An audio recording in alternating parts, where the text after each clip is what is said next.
Sons of the Union veterans of the Civil War and friends, we assemble once more to pay to our ancestors our tribute of love and respect, and within these sacred bonds to pledge our dedication to their memory and the principles for which they fought. With bowed head, solemn tread, and voices hushed, we meet to remind our people of their duty to the soldiers, sailors, and Marines who wore the blue, to the flag for which they fought, to the country for which they died. And that is for us to keep green the memories of their heroic service and unselfish sacrifice. May we fully realize the sanctity of the place and the hour. May our conduct give assurance of the sincerity of our purpose and our earnest appreciation of the duties and responsibilities resting upon us as sons of Union veterans of the Civil War. The chaplain will invoke the divine blessing.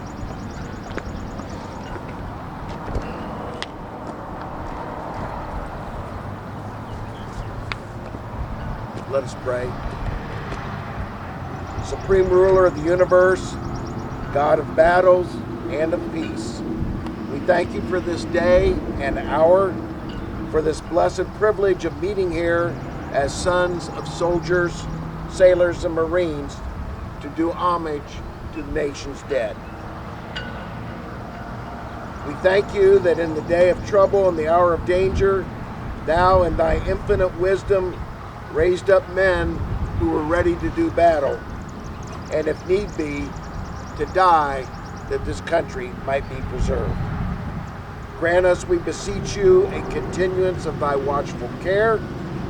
Grant thy blessings upon these sacred ceremonies, consecrated as they are to the memory of brave and loyal hearts who dared stand for the right and did not fear to bare their breasts to a storm of steel in defense of human liberty, a united country, and brotherhood of men. Bless our country, preserve its integrity, prosper our order, make it, we pray, an instrument in your hands of great good to our country and to you, and at last gather us with you in the great camp of eternity. Hear and answer, we beseech you. Amen. Thank you, Chaplain. We can have our great registration officer. Logan's orders. Okay, we're going to do the reading of Logan's orders, which established this holiday after the Civil War. Good afternoon, everyone. The 30th day of May, 1868, is designated for the purpose of strewing with flowers or otherwise decorating the graves of comrades who died in defense of their country during the late rebellion, and whose bodies now lie in almost every city, village, and hamlet churchyard in the land. In this observance, No form or ceremony is prescribed, but host and comrades will in their own way arrange such fitting services and testimonials of respect as circumstances may permit. We are organized, comrades, as our regulations tell us, for the purpose, among other things, of preserving and strengthening those kind and fraternal feelings which have bound together the soldiers, sailors, and Marines who unite to suppress the late rebellion. What can aid more than to assure this result than by cherishing tenderly the memory of our heroic dead, who made this their breasts a barricade between our country and its foes. Their soldier lives were the reveal of freedom to a race in chains, and their death a tattoo of rebellious tyranny in arms. We should guard their graves with sacred vigilance. All that is consecrated wealth and taste of the nation can add to their armament and security is but a fitting tribute to the memory of their slain defenders. Let no one foot tread rudely on such hallowed grounds. Let pleasant paths invite the coming and going of reverent visitors and fond memories. Let no vandalism or adverse neglect nor ravages of time testify to the present or to the coming generations that we have forgotten as a people the cost of free and undivided republic. In other words, in other eyes grow dull and as hands slack and other hearts cold in solemn trust. Ours shall keep it well as long as the light and the warmth of life remains in us.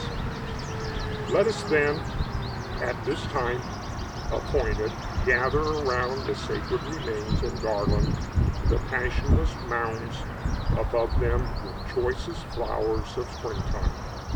Let us raise above them the dear old flag they saved from dishonor.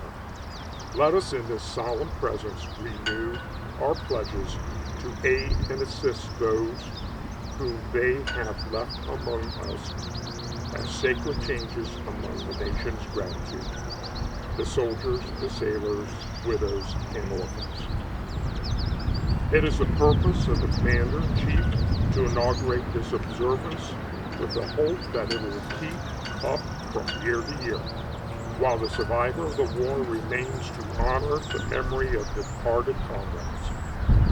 He earnestly desires the public press to call attention to this order and lend it friendly aid in bringing it to the notice of comrades in all parts of the country in time for simultaneous compliance thereafter.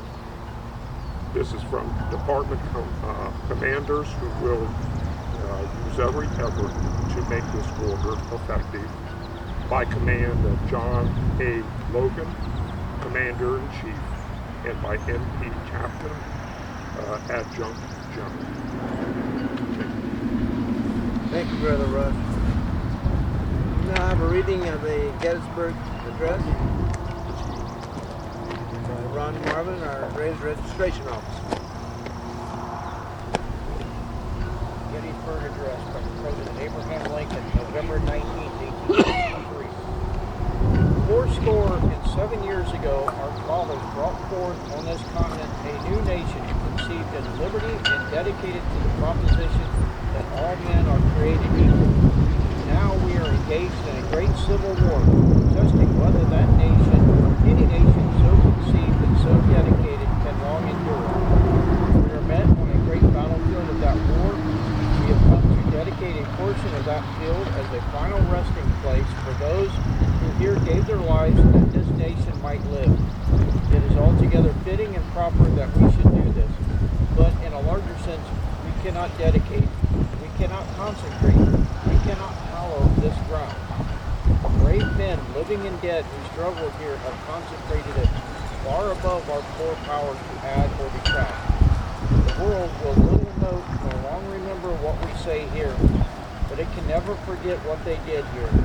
It is for us, the living rather, to be dedicated here to the unfinished work which they who called here have thus far so nobly advanced. It is rather for us to be here dedicated to the great task remaining before us.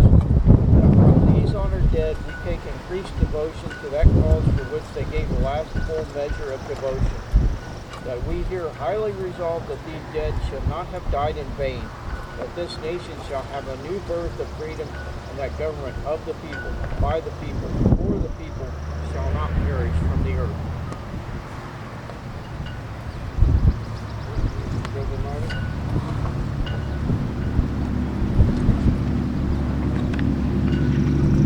Does any brother wish to offer a tribute to the memory of our departed brothers? If so, now speak.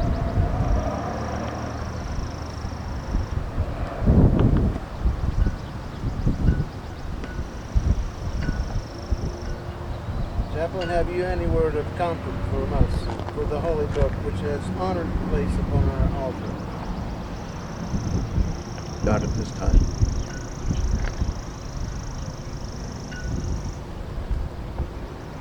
Brothers, what attitude should we always maintain toward the memory of our departed brothers?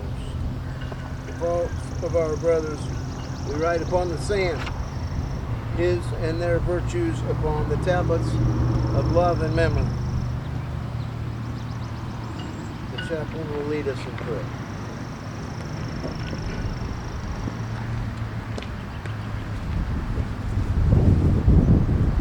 Let's pray. Oh Lord, we gather here to honor those who gave the ultimate sacrifice,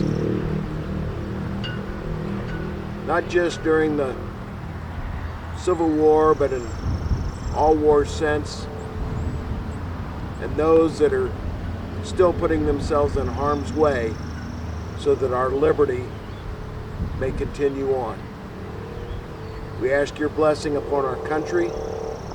We ask your blessing upon those that are gathered here. And we ask all this in your Son's name. Amen.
Friends, neighbors, and brothers, we thank you for your attendance today and helping us remember this large day that we must take every year to keep all these memories alive and hand down to our families and descendants, as well as keeping track of all those that came before us and sacrificed so much that we can live in the greatest country in the world. Thank you again.